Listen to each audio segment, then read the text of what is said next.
Hello, it's Jackie here, and I'm going to make my first crafty tutorial video today. We're going to make a card using the Altenew Bold Blossom set, which I received as a Christmas gift. And I have to say, the first time I stamped with it, I was like, oh, it's so beautiful. And this is the card we're going to make here. It's going to be done in different colors, but this is the card that we're going to make today. So the first thing is I'm going to get out my trusty MISTI here, and we're going to go ahead and I'm going to just start by doing the stamping on the card panel. And I found that this stamp set was really easy to line up. I think I need to move my inks here. Bear with me. Not sure where all of the camera stuff is. Not quite as self-aware. It's my first time, so give me just a little bit of slack.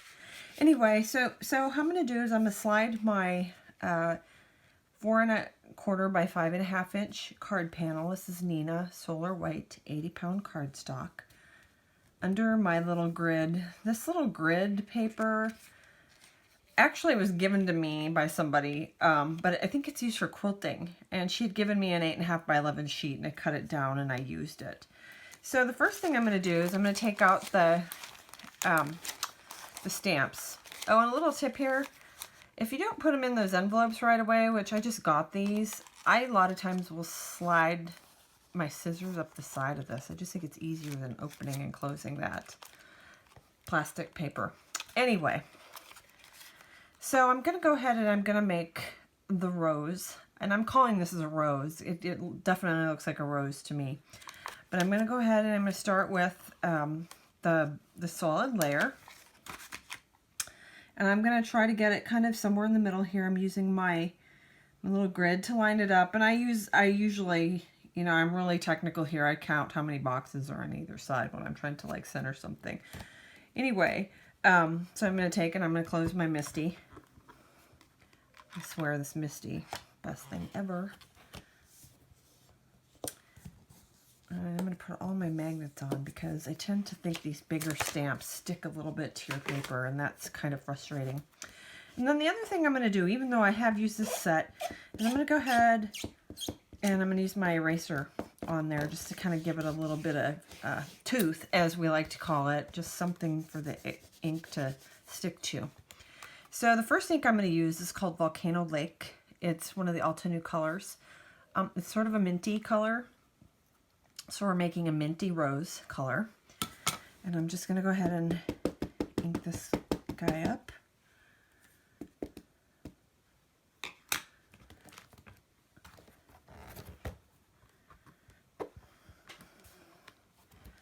And we have the base layer. I'll just wipe that off really quick. Take it off.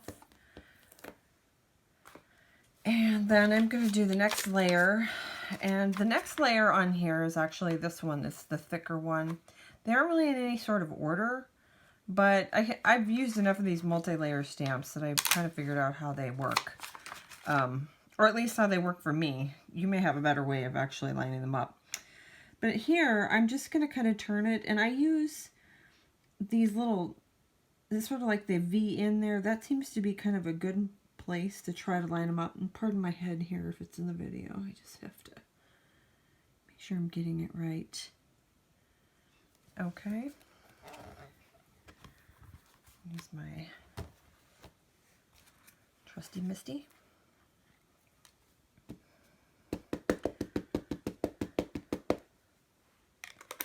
And I didn't use the eraser on this one, but I really find it's really the solid images, like that base piece, that really have issues with the ink sticking to them. And, oh, wow. That's what I always say when I see these. I always think they're just so pretty. And then I'm going to clean that one off. And then my top layer. And I usually start lightest ink to darkest ink. Now, I have actually seen where people do these the other way, where they start with this top layer. And I've tried that, but quite frankly, this just works best for me. This layer is a little trickier to line up. There are some little lines in there, and you kind of got to get over the top of it to see where they go. it's sort of funny because if you once you get it, it's sort of like, oh yeah, okay, there's the sweet spot. It worked. And just make sure that didn't slide. It looks good. And then I'm going to use the emerald ink, which is the darkest one.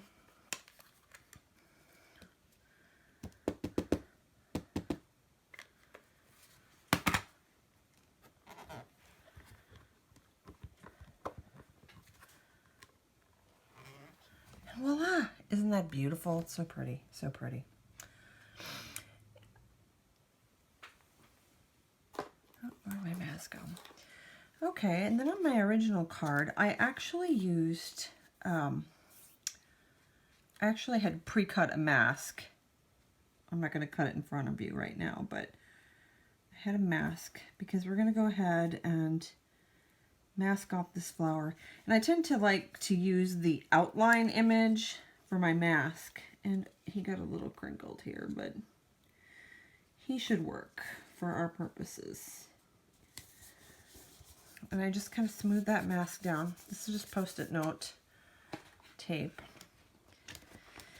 And I will say that you can use the MISTI for this next part, but I actually find it just maybe a little easier for me to just go ahead and use a block for this. And I'm trying out a new color combination for the first time right here on this video, so I guess if it's really ugly, nobody will see the video. But I'm going to try to go with some like less traditional colors. These are the Altenew inks. This one is called Morning Frost, and I have the cubes of these, although I've used these inks on other things, and I have to say, this is probably my favorite gray. And I'm just going to go ahead and kind of line this up. Oh, tip here. When you're stamping and you have something on your MISTI, you definitely want to make sure you don't overlap the edge of the MISTI. I do this all the time, so I had to replace that. But anyway, I'm going to just go ahead and stamp him here. And I got kind of a nice little, isn't it a soft, warmish gray? It's so pretty. I just absolutely love it. I'm kind of in love with warm gray. I've been using them on my Copics lately. It's been warm gray. The warm grays has been kind of my thing. Maybe it's because it's winter. And then I'm also going to go ahead and do the other single leaf on the other side. And again, ink it up using my Morning Frost. And I have this habit of like always putting my ink pad lids back on. Probably because I've actually left them off and then put the wrong ones back together. Has anybody ever done that? And that's never good. This leaf appears to kind of go either direction. So I'm going to kind of just come out here with it. And again, just a nice, pretty, soft gray. One thing I've also noticed about these grays from Altenew, well, actually, it's an observation of all their inks, is what I should be saying here, is that they do kind of blend in together as they dry. So sometimes they're not, you know, you stamp them and they look splotchy, and when they dry, they just look like you know, seamlessly drew in all those little details. So don't get too worked up if they're not the way you think they should look. The top part, or I should say the detail piece, is Evening Gray from Altenew.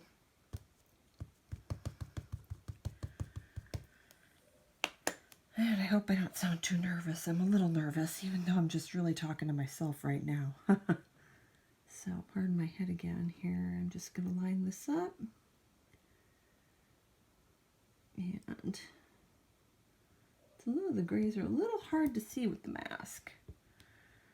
The good thing about these is they're kind of forgiving. Yeah, and actually I did pretty good. They got lined up pretty much on the money. So, again, not too hard to do. Then I'm going to do the detail piece on the other one. I keep putting these lids on and they're so hard to get off.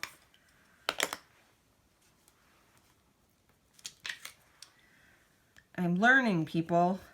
Learning little things as I do this. To be more prepared. To leave your ink lids off. Okay. I'm going to just line up that piece. And that's that. Okay. So, when I first made this card, at first I thought, well, now what am I going to do? Am I just going to make it a really simple card? I'm going to just slap a greeting on it and call it a day. Which I love to do, just simple cards like that. But then I decided, no, I think I'm going to just go ahead and I'm going to do something a little different here. So, when you peel the mask off, it is sort of like magic. I do have to say I like that. So, what I went ahead then and did is I pulled out my paper trimmer. And I'm going to go ahead and I'm going to move my MISTI now, because we're not going to use her anymore today, or anymore for this card. I'm going to go ahead and use my paper trimmer. This is a Fiskars paper trimmer, and I am a little awkward with it because this also was a gift I got for Christmas this year. You don't really even want to see the other paper trimmer I've been using for years. It's just, it's awful. So, but I have a hard time, you know, parting with my toys. So I didn't get real scientific. I really didn't even measure this. I just sort of went by how it looks. And I tend to do that a lot. I hope that's on camera. Maybe I'll cut the other one up a little higher so you can see what I'm doing. This paper trimmer is huge. What I do like about this paper trimmer is that it has a little wire in here. It kind of shows me where my cut is going to go before I actually make the cut. And I'm finding that to be really useful. And it keeps it from being crooked, which is also just another benefit because, you know, who wants a crooked cut? Certainly not me. And then I'm going to just do some really basic random style stamping for the rest of this. It's pretty easy, not scientific. I do try to stamp in odd numbers if I can. And here we go, trying to get this off again. Okay. And I could use my MISTI for this, but I just sort of find like this it doesn't have to be perfect for one thing. So that's a big thing. And since I don't have to have it perfectly straight or anything, and that's sort of a random thing, then I'm just going to go ahead and use it this way.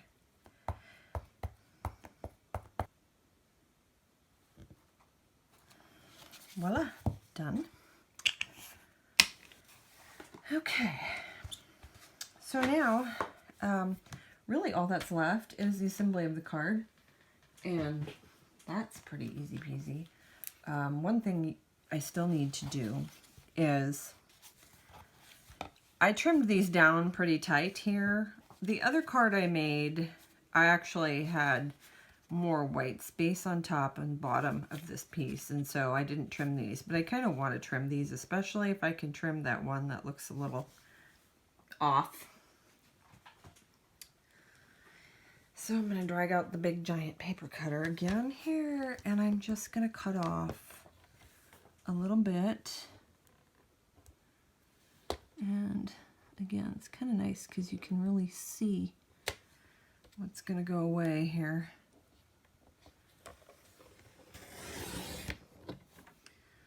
Yeah, I cut off that really, really terrible piece there, so that's good. Bonus. And then I'm going to go ahead and I'm going to just whack off a little bit more on this one. The only reason I'm doing this is because I'd had that paper already cut to like an A2 card size, so I want to have a little space between my sections here.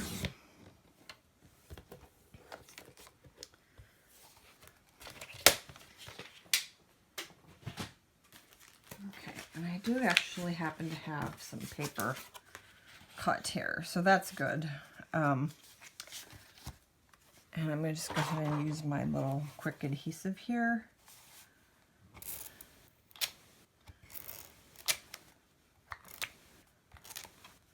Stick her down.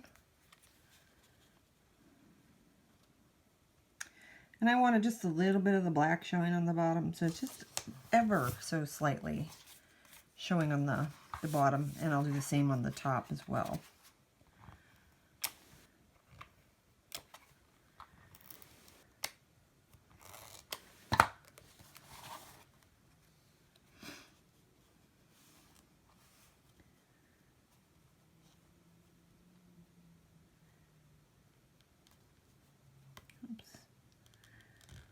Usually I use like really the super high-tech Silkwong tape, but I tell you, that stuff sticks the second it hits the paper, and if you're off, well then, you're going to start over, or you're going to have to tear it apart or something for the centerpiece.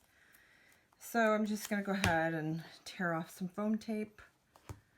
I don't get too scientific with this taping business. I just like it to be raised. I like the foam tape because it is still thin enough to go through the mail. I've used the sheets of foam, but then you have to, it feels like I have to use a lot more adhesive when I use that. And so I'm just a big fan of that roll of tape. I just go through those big rolls. If anybody ever wanted to buy me anything, they could always buy me a roll of foam tape. So anyway, I'm going to go ahead and I'm going to mount this kind of in the center. Again, I'm just sort of eyeballing it.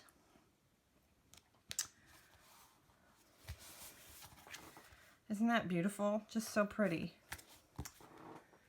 And then the last thing I'm going to do is I'm going to put the greeting on, which quite frankly I should have done that before I put the foam tape on. We all know it. Haha. But I'm a little nervous now because I got flustered. So I'm pretty sure I can make this work. If not, well, then we'll be doing another video, I guess, until I can do it the right way. And on the original card, I had used a birthday wishes. I'm sort of thinking along the lines of maybe using thank you or something else.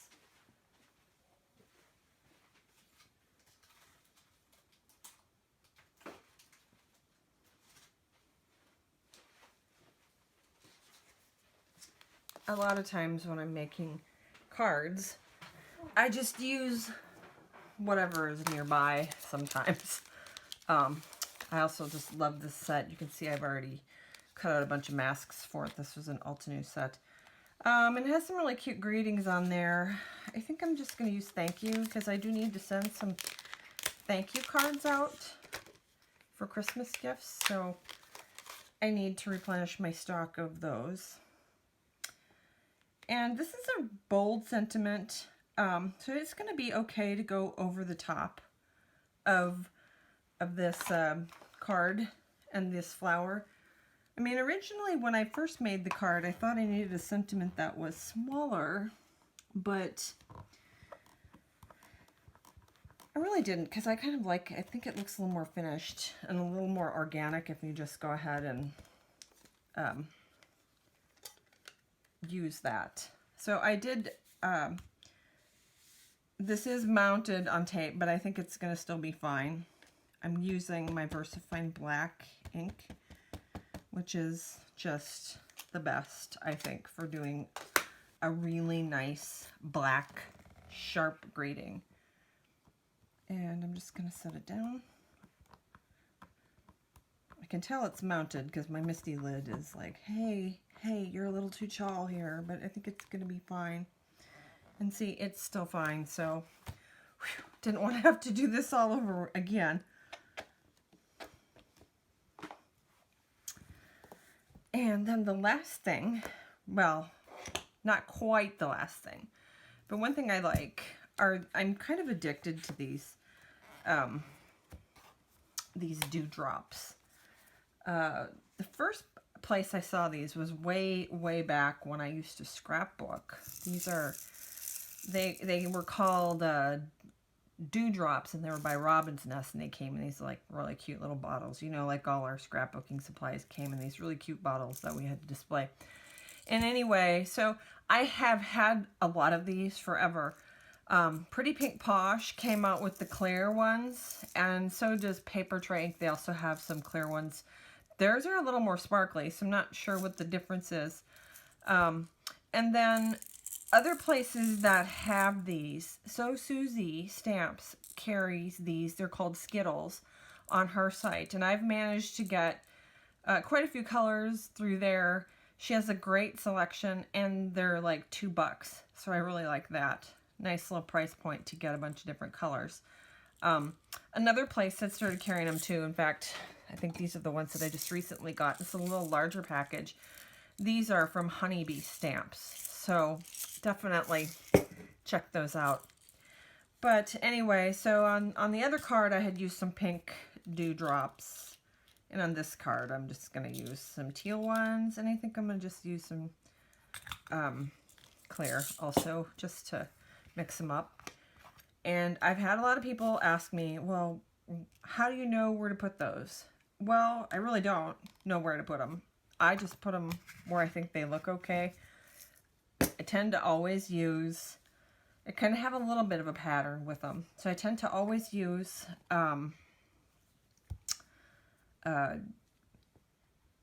like if I'm going to use 2 sizes, I'll use, you know, 3 large and 2 small. And I tend to use an odd number. And I tend to usually have like a group together and some that are just kind of off on their own, floating in space, as I like to say. I don't know. But I usually just play with them till I think they look about right. And then I just go for it. I mean, I just glue it down. And I tend to use my glossy accents for everything. Clear glue related, I just like them. If you don't have these dewdrops,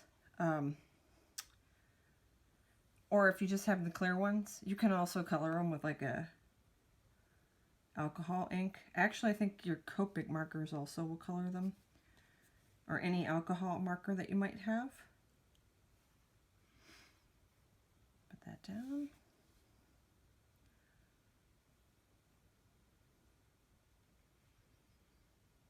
And that's it. And that's that, people. The only thing left to really do to this card, other than put it onto a card base, is to write on the inside of it, put it in an envelope, put a stamp on it, and send it to somebody. That's that. Isn't she pretty? I happen to like it. So anyway, if you made it this far with me, thank you so much. I was really nervous, but I think, you know, I'm going to get better at this video business. It is really fun. Thanks for watching.